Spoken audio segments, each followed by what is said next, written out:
জগন্নাথ বিশ্ববিদ্যালয়ের সংঘর্ষে ছাত্র শিবিরের অন্তত ৫০ জন আহত হয়েছে। গণঅভ্যুত্থানের দ্বিতীয় বর্ষপূর্তিতে এমন হামলা নিন্দনীয়।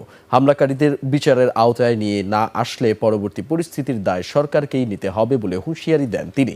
আইনশৃঙ্খলা বাহিনী ও বিশ্ববিদ্যালয়ের ভূমিকা নিয়ে হতাশা প্রকাশ করেন জামায়াতের ঢাকা মহানগরীর দক্ষিণের আমির।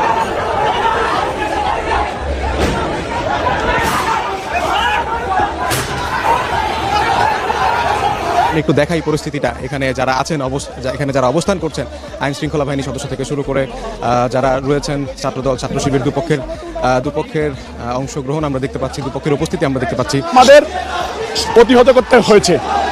তারা বিভিন্ন পর্যায়ে বোম টোম মারছে, রান্দা টান্দা, আমরা সেইগুলা দাবড় দেওয়ার পরে তারা নিয়ে দৌড়ায় পলাই গেছে। সোমবার সন্ধ্যা ৭টার পর থেকেই উত্তপ্ত হয়ে ওঠে বেগম রোকেয়া বিশ্ববিদ্যালয় ক্যাম্পাস। ছাত্রদল ও ছাত্র শিবিরের নেতাকর্মীদের মধ্যে ধাওয়া পাল্টা ধাওয়া এক পর্যায়ে রূপ নেয় সংঘর্ষে। এতে উভয় পক্ষের অন্তত। আসসালামু আলাইকুম দর্শক, আশা করি সবাই ভালো আছেন। আলহামদুলিল্লাহ, আপনাদের দোয়া এবং ভালোবাসা আমিও ভালো আছি। দর্শক, খুবই গুরুত্বপূর্ণ একটি ভিডিও নিয়ে হাজির হয়েছে, যে ভিডিওটা দেখলে আপনারা হৃদয়কম অবাক হতে বাধ্য হবেন। পুরো নেট দুনিয়া তুলপার সৃষ্টি করে দিচ্ছেন, সেই ভিডিওটা এখন আপনাদের মধ্যে তুলে দেবো। দর্শক, ছাত্র শিবির এবং ছাত্র জনতা তাদের যে ভয়াবহ পরিস্থিতি শুরু হয়েছেন কাল রাত থেকে, যে মশাল জ্বালিয়ে বিভিন্ন ধরনের আক্রমণ চেষ্টা এবং তাদেরকে নিয়ে পুরো দেশে এখন তুলপাড় সৃষ্টি হয়েছে। দর্শক, সেই ভিডিওটা এখন আপনাদের তুলে দেবো। খুবই গুরুত্বপূর্ণ ভিডিওটি না টেনে দেখতে থাকুন সম্পূর্ণ ভিডিওটি। তারা অবস্থান করছেন এবং যুবদলের আমরা নয়নকে দেখতে পাচ্ছি, রবিউল ইসলাম নয়ন, তিনি এখানে এসেছেন। একটু একটু একটু জানতে চাই আপনার কাছে ভাই। দেখেন, আমরা এই জায়গা আমরা খামার বাড়ি ছিলাম, আমাদের পিএম এর প্রোগ্রাম ছিল।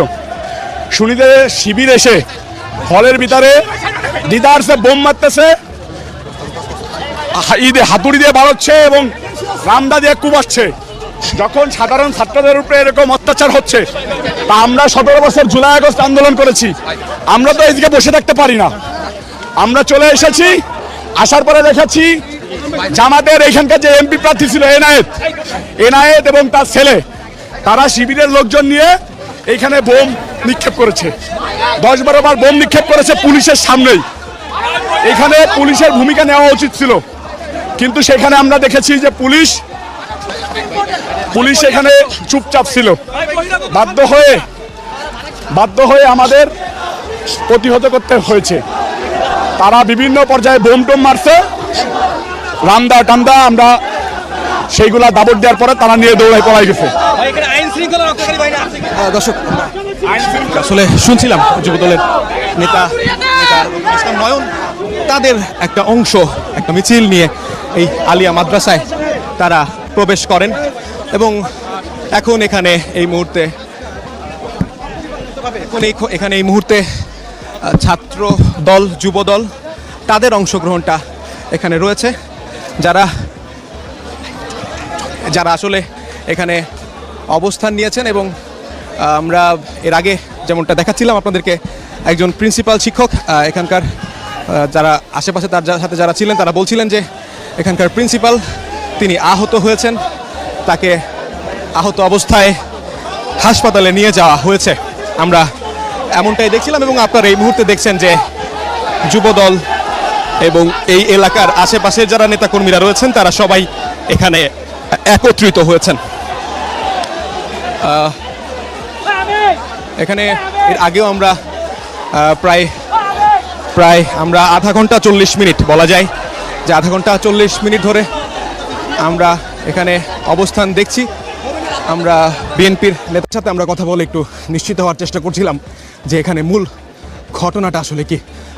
আপনারা দেখতে পাচ্ছেন যে এখানে বিএনপির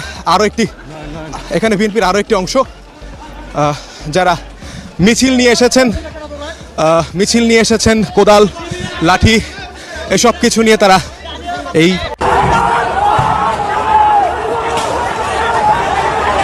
সোমবার সন্ধ্যা ৭টার পর থেকেই উত্তপ্ত হয়ে ওঠে বেগম রোকেয়া বিশ্ববিদ্যালয় ক্যাম্পাস। ছাত্রদল ও ছাত্র শিবিরের নেতাকর্মীদের মধ্যে ধাওয়া পাল্টা ধাওয়া এক পর্যায়ে রূপ নেয় সংঘর্ষে। এতে উভয় পক্ষের অন্তত 10 জন আহত হন।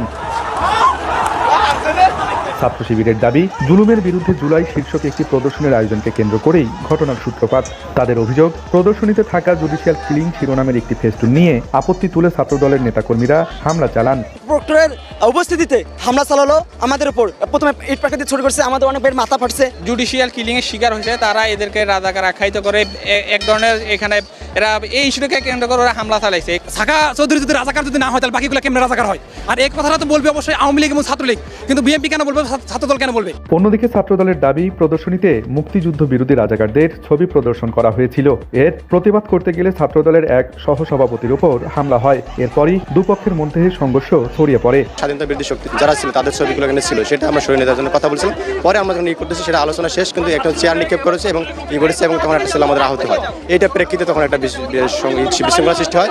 রাত 11টার পর ঘটনাস্থলে পৌঁছান বিশ্ববিদ্যালয়ের উপাচার্য ডক্টর শওকত আলী। তিনি জানান, প্রদর্শনীর জন্য বিশ্ববিদ্যালয় প্রশাসনের অনুমতি নেওয়া হলেও তা ছাত্র শিবিরের নামে নেওয়া হয়নি। পরে উভয় পক্ষের সঙ্গে আলোচনা করে পরিস্থিতি নিয়ন্ত্রণে আনা হয়। কোনো অশুভ শক্তি এখানে ভেতর ঢুকে এই অস্থিতিশীল পরিস্থিতি সৃষ্টি করার একটা কিছু হতে পারে, সেই ব্যাপারে দুই সংগঠনেই আমাদের কাছে বলেছেন এবং সেই হিসেবে সবাইকে সচেতন থাকার জন্য আমরা আহ্বান জানাচ্ছি। প্রায় 5 ঘন্টা ধরে চলা এ সংঘর্ষের পর বর্তমানে ক্যাম্পাসের পরিস্থিতি স্বাভাবিক রয়েছে। তবে অপ্রীতিকর ঘটনা এড়াতে সতর্ক অবস্থানে রয়েছে বিশ্ববিদ্যালয় প্রশাসন।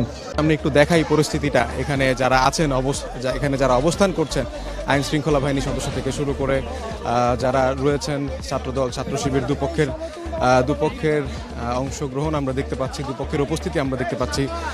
যারা এখানে মূলত রয়েছেন তাদের যে সংঘাত সেটা আসলে প্রায় 2 ঘন্টা ধরে আমরা দেখতে পাচ্ছি। আইন শৃঙ্খলা বাহিনীর সদস্যদের উপস্থিতি আমরা দেখতে পাচ্ছি এখানে রয়েছে।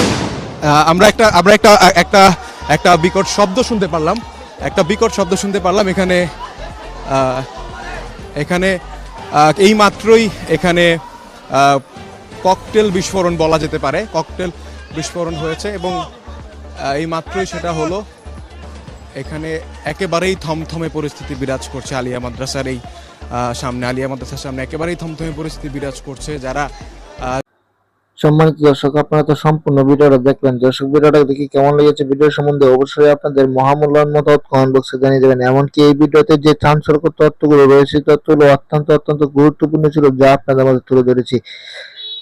যে বাংলাদেশের রাজনৈতিক খেলা নিয়ে যে পুরো দেশে যে কেমন চলছে এবং আওয়ামী লীগ সরকার যাওয়ার পর বিএনপি সরকার এই বিষয় নিয়ে কঠিন মন্তব্য, কঠিন ধরনের কথা, গুজব এবং তাদেরকে নিয়ে বসুর চলা হচ্ছে। দেশে পুরো দেশ তোলপাড় করে দিচ্ছেন এই রাজনৈতিক খেলায়। দর্শক, সেই ভিডিওটা আপনারা তুলে ধরেছি। ভিডিওটি ভালো লাগলে লাইক কমেন্ট শেয়ার করুন। ভালো থাকুন, সুস্থ থাকুন। দেখা হবে পরবর্তী ভিডিও।